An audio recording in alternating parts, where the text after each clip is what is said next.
Thank you, Mr. Chairman, and thank you to our witnesses for joining us today.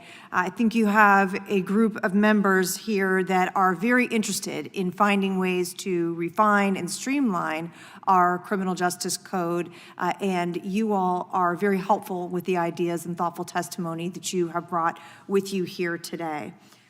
I would like to go back to something, and Professor Turley, I'm going to start with you.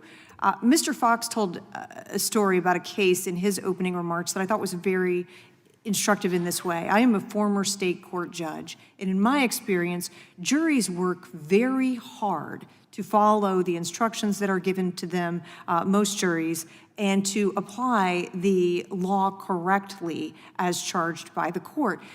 What is the effect if the elements of an offense are incoherent or vague? What is the effect on the instruction that goes to the jury, and how might that affect cases that they are deliberating upon? Thank you for that question, because it's probably one of the most important ones that the committee can tackle. The effect is huge. You know, I spent most of my career as a criminal defense attorney, and I can say that there's certain crimes that you don't have much of an argument to make because we have strict liability criminal offenses and criminal negligence offenses.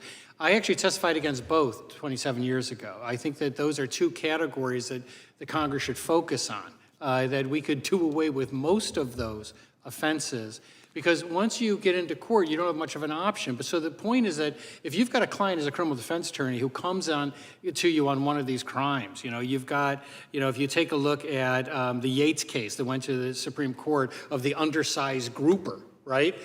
Those cases, while we look at them and go, my God, how did that ever be criminalized? It's a tough case for a criminal defense attorney because the judge is handcuffed. The judge is going to give instructions based on that statute. And as you say, jurors are very faithful in carrying it forth. And the judge tells them, you've got to apply this. So we have to eliminate those laws. We can't just rely on discretion. And the other thing about prosecutorial discretion, which is enormously important, because I really do agree with Congressman Ott when we talk about the role of prosecutors here. Most prosecutors, like Mr. Tolman, are very faithful and very thoughtful. I've worked with a lot of great ones. But prosecutorial discretion only works if you frame the range of discretion. So what you've done is you've blown away that frame. So there's literally discretion now for prosecutors covers conduct that everyone commits every day. That's the danger. It's not that we're not saying you shouldn't have discretion, but you're the ones who are supposed to wall in the discretion and allow them to work within it. And staying on that point, I think that gets back to, I believe it was Justice Scalia, the fuzzy laws that we passed and then hand over to regulatory agencies. Share with us, if you will, what the consequence of that is when we leave too much discretion in the hands of the regulatory agencies to actually criminalize behavior, and have you seen disproportionate impact or exercise of that authority by different agencies?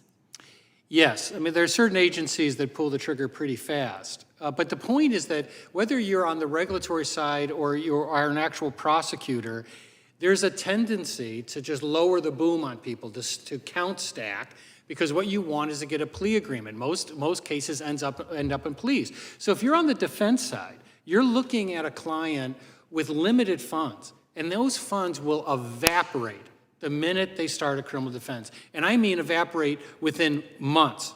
So they will have to sell their house, they'll have to tap their relatives, and the alternative is the prosecutor says, look, instead of my bringing these 100 counts against you, I'll let you plead out on 2 with no jail time.